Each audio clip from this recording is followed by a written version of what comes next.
आप देख रहे जागरूक समाचार। हमारा मकसद है सच को सामने लाना, ताकि समाज को बेहतर बनाने का संघर्ष तेज कर सके, वह अपनी भूमिका निभा सके। देश में निजीकरण का खुला दौर तेज कर दिया गया है और रेलवे कर्मचारी हड़ताल कर रहे हैं। प्रधानमंत्री के जन्म दिवस को बेरोजगार दिवस घोषित करते हुए बेरोजगार सड़कों पर उतर गए हैं। महामारी के अवसर का उपयोग करते हुए सरकार किसानों को बर्बाद करने वाले 3 बिल ले आई और कथित संसदीय लोकतंत्र की धज्जियां उड़ाकर पास भी करवा दिए। पूरे देश के किसान संगठन मिलकर इसका जोरदार विरोध कर रहे हैं। राजस्थान की सरकार ने पंचायत चुनाव के नाम पर धारा 144 लागू कर दी है। कांकरा डुगरी पर आंदोलन, युवाओं का आंदोलन जारी है। पुलिस ने हवाई निगरानी भी शुरू की है। अब हम खेरवाड़ा केशरियाजी क्षेत्र की घटनाओं और गतिविधियों पर नज़र डालते हैं। हम उचित मूल्य की दुकानों की बातें करेंगे। खाद्य सुरक्षा के नाम पर भारत की केंद्र सरकार और राज्य सरकारें मिलकर 5 लाख के आसपास उचित मूल्य की दुकानों का संचालन करती है।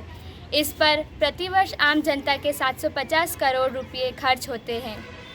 सार्वजनिक वितरण प्रणाली के भारतीय खाद्य निगम द्वारा न्यूनतम समर्थन मूल्य किसानों से खरीदे गए अनाज के वितरण का जिम्मा संभाला जाता है। इस कार्य पर कुल बजट का या कहे कि कुल जीडीपी का 1% खर्च होता है। धीरे धीरे अनाज पाने के हकदारों को कम किया जा रहा है। इसे पब्लिक प्राइवेट पार्टनरशिप के तहत निजी हाथों में सौंपा जाना प्रारंभ कर दिया गया है तथा भारतीय खाद्य निगम से लेकर गांव की उचित मूल्य की दुकान तक भारी भ्रष्टाचार है, जिससे आमजन परेशान है। गरीबों के लिए राशन की दुकान भी एक सहारा होता है। कोरोना काल में मजदूरी मिलनी लगभग बंद हो गई है। यही वजह है कि सरकार ने राहत के नाम पर पूर्व में मिलने वाली राशन सामग्री को दुगना कर दिया है। वहीं मुफ्त अनाज, दालें आदि देने का भी प्रावधान किया है, पर राशन डीलर अपनी हरकतों से बाज नहीं आ रहे हैं। ये कारछा के उचित मूल्य की दुकान है जो सामुदायिक भवन में चलाई जा रही है। कारछा में राशन डीलर लोगों को 10 किलो गेहूं के बदले 6 किलो चावल दे रहा है और शक्कर आदि तो पिछले 3 माह से नहीं दिए। इस बारे में ग्रामीणों ने टीएसओ से भी बात की है, लेकिन अभी तक कोई हल नहीं निकला। मैं अगस्त का गेहूं राशन की दुकान पे गया, मेरे से पैसे वसूल किए और ये चीनी आई है 3 महीने से पहले से। इस बारिश के वजह से बिल्कुल गुड़ जैसी होगी, वो वितरण हमारे का 1-1 किलो वितरण किया है। 3 महीने से चीनी मिली नहीं है और जो अगस्त तक है वो पैसे हमारे से वसूल किया गया है। और टाइम से जो अंत्योदय में है, जो गवर्नमेंट दे रही है 35 किलो गेहूँ दे रही है, तो उसमें से 3500 दे रहा है और दोबारा दे रहा है वो इंसान के हिसाब से गेहूँ 5-5 किलो कम करके दे रहा है। जैसे 4 इंसान है तो 20 किलो ही दे रहा है। अंत्योदय में ये है कि केंद्र सरकार से तो गवर्नमेंट दे रही है 35 किलो ये दे रही है, तो 35 किलो जो ये भी मिल रहा है, मतलब उसमें भी ये कटिंग कर रहा है। तो कुल मिला के सारे हेरा फेरी कंट्रोल में हो रहा है। खर्चा खुद ए में है।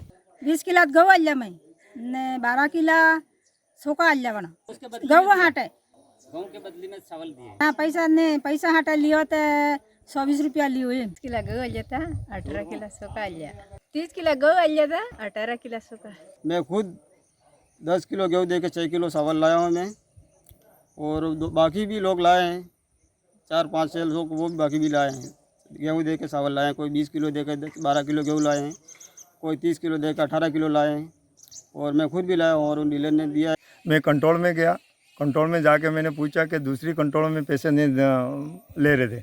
मैंने पूछा कि भाई तू दूसरी कंट्रोल में पैसे नहीं ले रहे हैं, तू क्या है? तो ये मेरे को बोले कि सरकार ने मेरे बिल कटवाया। तो मैंने कहा बिल कटवाया तो दूसरी जगह नहीं कटवाया क्या? तो वो बोलता है कि नहीं, मैंने पैसे से लाया हूँ। तो फिर मैंने पूछा कि भाई 3 महीनों से चक्कर नहीं मिली है, क्या हुआ? तो कंट्रोल में देखा तो 3 महीने से पड़ी हुई है चीनी, फिर इसने दी नहीं। फिर हमने पूछा कि भाई ये सरकार 3 महीने पहले शक्कर बेचती है तो वितरण करने के लिए बेचती है कि नहीं करने के लिए बेचती? फिर उसने वो बोला कि जो भी करना है तू कर बीजे। सुनने में आया है कि आंगनवाड़ियों से लाभार्थियों को घर घर पोषाहार पहुंचाने हेतु चावल आदि आए हैं। जागरूक समाचार की टीम ने आंगनवाड़ी में मिलने वाले पोषाहार व सामग्री के बारे में जानने के लिए महिला सुपरवाइजरों से बातचीत की।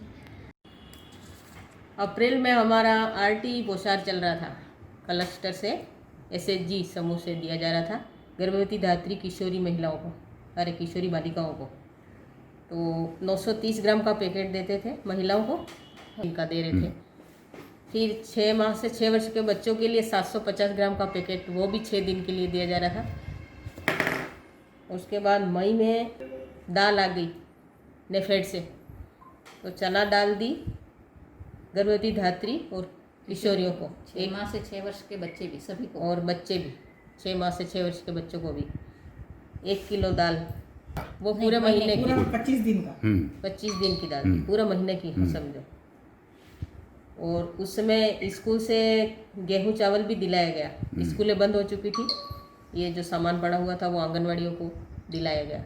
जहाँ नहीं था वहाँ मातृ समिति से दिलवाया गया। जिस स्कूल से आंगनवाड़ी पे नहीं था वहाँ। और दाल भी मिली राशन डीलर से ही, 1 किलो के हिसाब से ही दाल भी वितरण हुई मई से। जून में भी चना दाल ही वितरण करी, मई जून दोनों में। और फिर जुलाई में केवल दाल ही वितरण करी, जुलाई और अगस्त दोनों महीनों में। सितंबर में हमारा चावल आ गया कंट्रोल डीलर से, चावल लिया हमने। गर्भवती धात्री को हम दे रहे हैं 1.5 किलो, मतलब 1.5, और बच्चों को दे रहे हैं हम 1.25 किलो, 1.25, 1.250। तो फिर और जो अति कुपोषित बच्चे हैं, जो लाल श्रेणी में आ रहे हैं, उन बच्चों को हम दे रहे हैं 1.5 किलो चावल और 3 किलो दाल। और गर्भवती धात्री किशोरी जो स्कूल नहीं जा रही, किशोरी बालिकाएं 11 से 14 साल की, उन सबको दे रहे हैं हम 3 किलो दाल। और बच्चों 6 माह से 6 वर्ष के बच्चों को भी 3 किलो दाल। और चावल की मात्रा हमारी यही है। हाँ, केंद्र पर भी बुलाते हैं, टीकाकरण अगर होता है, गुरुवार के दिन होता है तो टीकाकरण के दिन दे देती हैं। बाकी अगर कोई लाभान्वित नहीं पहुंच पाता है तो उनको घर पे जा करके भी उनको वितरण कर रहे हैं। ये सारे लाभार्थी भी उनके पंजीकृत है, और मोबाइल में उनको, जैसे कोई बाहर गया और अब आया है तो अब वो जोड़ सकती है। वो कई बार ऐसा करते हैं कि नहीं हमको पुराना दे दो, तो पुराना नहीं, इस महीने आया है तो अब जुड़ेगा वो लाभार्थी। पर ये चावल राशन की दुकानों के माध्यम से बिक रहे हैं। इसका अर्थ है कि आंगनवाड़ियों के वितरण में भी गड़बड़ है। लॉकडाउन से पहले एक राशन उपभोक्ता के साथ बल्ला के राशन डीलर ने मारपीट कर दी और वो आज तक कार्यवाही के लिए भटक रहा है। मैं राशन के डीलर पे गया, गेहूँ लेने गया था। फिर मेरी बहू ने राशन काट दिया, इसके बाद इसका राशन कार्ड फेंक दिया, भीलड़े ने फोकले ने आदिवासी ऐसे करके धक्का मारा। फिर गिर के उसका साड़ी खुल गई, ब्लाउज फट गया। फिर मैं गया, भाई इसको मार रहा था, मैं गया, मत मार भाई, कल अनाज देवे नहीं देवे तो कुछ नहीं, मार मत। तो वो मेरे को मारने लग गए, मेरे को मारा। इसके बाद मेरा चोरा आया, लड़का आया, उसको मारा। ये हुआ, थाने में रिपोर्ट दी, थाने वाले ने कोई सुनवाई की नहीं। तहसील में गए थे, वो क्या बोलते हैं वो एसडीएम बोले कि 500 रुपये की पैंट पहन के आगे हो करके वहाँ से भी निकाल दिए। एसडीएम ने भी निकाल दिए। मेडिकल तो नहीं करवाया, ना बोला थाने वाले ने, हमने लिख के नहीं देवे, ना बोल दिया नहीं, हम लिख के नहीं दे। सरकारी में गया तो वो बोले थाने से मेडिकल ले आओ, दिया नहीं तो मैं क्या कौन सा मेडिकल लेके जाता। इलाज फिर प्राइवेट में करवाया, छोटा मोटा करवाता रहा, गोली लाया। हमारे क्षेत्र में कई जगह पोस्ट मशीन से राशन कार्ड धारकों को प्राप्ति रसीद नहीं दी जा रही है। वहीं नेटवर्क नहीं आने पर खाद्य सुरक्षा से जुड़े लाभार्थियों को मूल जगह से कहीं और फिंगर देने जाना पड़ता है, फिर वहाँ से पुनः दुकान पे आकर राशन लेना पड़ रहा है। हमें ये भी पता चला है कि कहीं की राशन डीलर जल्दबाजी करते हुए कम तोल के देते हैं राशन, और कोई ऑब्जेक्शन करता है तो उसको अगली बार नहीं आने का मना करते हैं। हमारे क्षेत्र में कई लाइसेंसधारी राशन डीलर हैं, पर वो खुद पोस्ट मशीन नहीं चला रहे हैं, उनकी जगह उनका बेटा है या कोई एग्जी राशन डीलर लगा रखा है, जिससे लोगों को कंफ्यूज होता है कि डीलर कौन है। और अभी कोरोना काल में देखा गया कि कई पंचायतों में आज कई राशन कार्ड लोगों के बने हुए हैं, फिर भी वो खाद्य सुरक्षा योजना से नहीं जुड़े हैं, जो कि उन्हें आज भी राशन नहीं मिल रहा है। 8-10 महिलाएं हैं, इनको कई समय से गेहूं नहीं मिल रहे हैं कंट्रोल में। डीलर भी उधर उधर ना कह रहे हैं। वाटपन सरपंच साहिबा के पास भी कई बार महिलाएं गई है, लेकिन गेहूं ही नहीं मिले हैं आज तक। इसका ज्ञापन देने के लिए मैं आया हूं खेरवाड़ा। आपसे निवेदन है कि अपने आसपास की खबरों और घटनाओं से अवश्य अवगत कराएं। धन्यवाद। अगर आपको ये वीडियो पसंद आया तो आप लाइक कीजिए, सब्सक्राइब करिए, जो पास में घंटे का निशान है उस पर प्रेस कीजिए और जो आपके विचार हैं वो आप हमें कमेंट सेक्शन में लिखकर बता सकते हैं। शुक्रिया।